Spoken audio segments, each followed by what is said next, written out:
dañoo daanu. que Macky Sall dafay stigmatiser. dañoo daanu et je vais le démontrer. par des faits, par des événements yoo xam ne xew na ci dëkk bi ci Sénégal gii ñu nekk. C'est vrai, la plupart d'entre nous n'étaient peut-être pas nés, mais sous Senghor am na manifestation bu amoon Dakar, certains ont vu les vidéos et c'est un reportage d'une chaîne française qui s'appelle INA. Il y a eu 40 morts à Dakar, tués à balles réelles. Je saurais. Wow. Quand vous faites le décompte des personnes malheureusement décédées lors de manifestations, la plupart, Dakar, moo jël raw gàddu gi. Et ça, c'est des faits. Vous êtes un journaliste. C'est des choses qu'on peut prouver. C'est pas la Casamance, je suis désolé. Man jàpp naa ne Ousmane Sonko dafa juum. Ousmane s'est lourdement trompé. Et vous avez eu même de la peine dans votre argumentation. Je vous ai bien observé, M. Sarr. Kuy defar réew du wax ni Sonko ni mu waxee. Je suis désolé. On ne construit pas un pays en tenant de tels propos que du reste je condamne.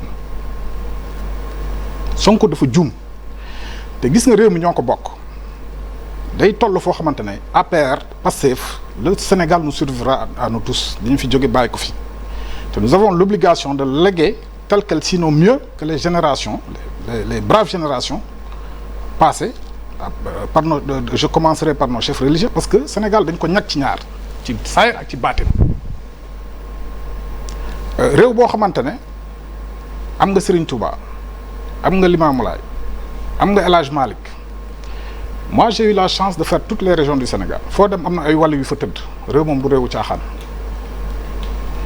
nga ñëw boo gënee spiritualité teg ko ci wàllu àdduna ci wàllu zahir nous avons eu des chefs d'État Senghor quoi que l'on dise qui avaient de la vision xamoon na jamono yu mu parce que après tout est question de contexte jamono yu mu toll il a mis en place un État et des institutions solides njëkk expérimenter démocratie premier ministre je pense que dans ces années-là il fallait être Senghor pour le faire parce que on était j'étais même pas né mais c'est des références solides le président Ablaye Wade s'est opposé dans ce pays-là mais opposition bi ñu gis bi ngeen ñëwee ba léegi buñ ci bàyyil xel ñun ñëpp ñu jàpp ci mën na taal réew mi man damay ñaawlu kaddu Sonko moi je suis un fils de la Casamance je partage le département de Bignona avec Sonko qui est un collègue de surcroît mais dafa juum te yéen vous avez la responsabilité de lui dire que vraiment kaddu yi nga def dañ ko war a Sonko pour moi aujourd'hui doit des excuses publiques au peuple sénégalais de mon point de vue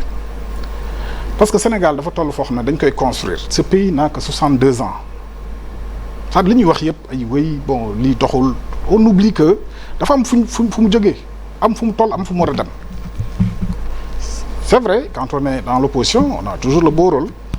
Oui, il y a une coupure lors d'un sommet extrêmement important, c'est vrai. Critiquer dafa yomb souvent. Man damay bëgg suñuy wax quand on engage la vie d'une nation, cette belle nation sénégalaise, ñu teg ko ci loo xamante ne mën naa bañ a teel réew mi. Gis nga événement yi nga xamante ne événement yi passé là où il y a eu des morts là man Ziguinchor la ma fekk. Ça m'a trouvé à Ziguinchor. Ma jóge Ziguinchor le matin di dem Bignona. À Ziguinchor, c'était calme. À 9h, quand on quittait, on arrive à Bignona, on commence à avoir un mouvement. Mais j'ai dit à mon gars, si nous faisons attention, pour manifestation à Bignona, on a un problème. Pourquoi je le dis? Parce que j'étais sur le terrain. J'ai vu des blindés de la gendarmerie bloquer la sortie de Bignona, l'axe Bignona-Ziguinchor. Je vois des éléments, des éléments du Garci. Une unité gendarmerie, du Garci. C'était ces gens-là qui étaient censés maintenir l'ordre. Ce que ça m'a inspiré, c'est que c'est des gens qui sont au front, qui combattent. L'ennemi, un ennemi armé.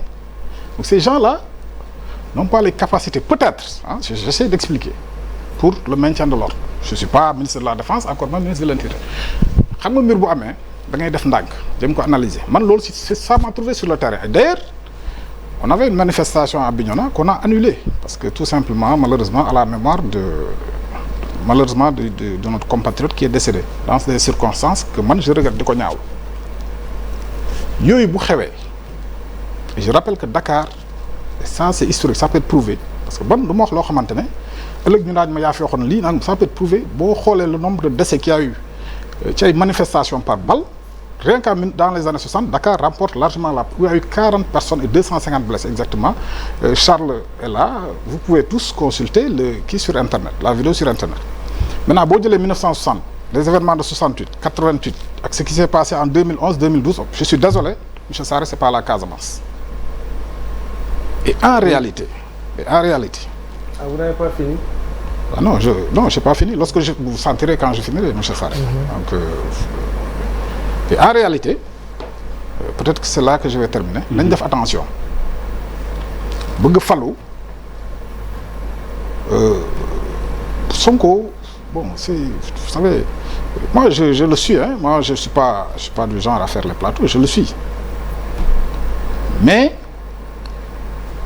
j'ai tout de suite compris stratégie bi votre organisation Pastef bu muy dérouler. En réalité, votre discours s'adresse à une certaine frange de la société, en l'occurrence les jeunes. Et cette façon de faire de la politique, pour moi, c'est la chose la plus facile. Parce que on a été jeunes, on pensait que tous nos malheurs venaient d'Abdou Diouf.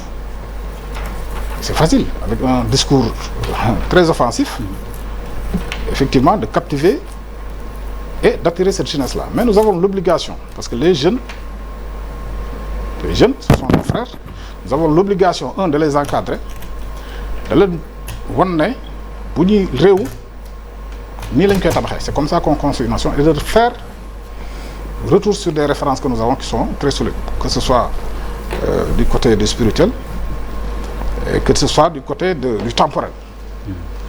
Donc yooyu nañ ci bàyyi xel te xam ne nag réew mi kenn mënu koo taal. Foofu laay terminer. Que ce soit, vous l'avez dit ici, damay ñaawlu des deux côtés d'ailleurs, que ce soit les gens malheureusement de notre camp, encore moins, et celui de l'opposition. On n'a pas le droit, pour des considérations politiciennes, de brûler ce pays-là. Et d'ailleurs, on ne peut même pas le brûler. Moi, je suis venu en tant que fils du département de Bignona, fils du Blouf. Et je rappelle que Salif Sadio, il est de Kartchak. Kartchak, avec ce modèle, ça ne fait pas 15 km. Lorsque l'armée faisait les opérations, Fouf le Mafek, quand les gars revenaient, ils nous ont trouvés là-bas. Donc il faut faire attention. Nous avons vécu la guerre. Mon village a été attaqué le 24 décembre 1997. Il y a eu 8 morts, M. Sarré. Donc vraiment, je tenais à venir pour que, enfin, nous baillons des politiques qui nous bolé. Moi, la cohésion, unité nationale. Vraiment, d'ailleurs, j'ai été long, il faut oui, d'ailleurs, Abdourahmane, après nous.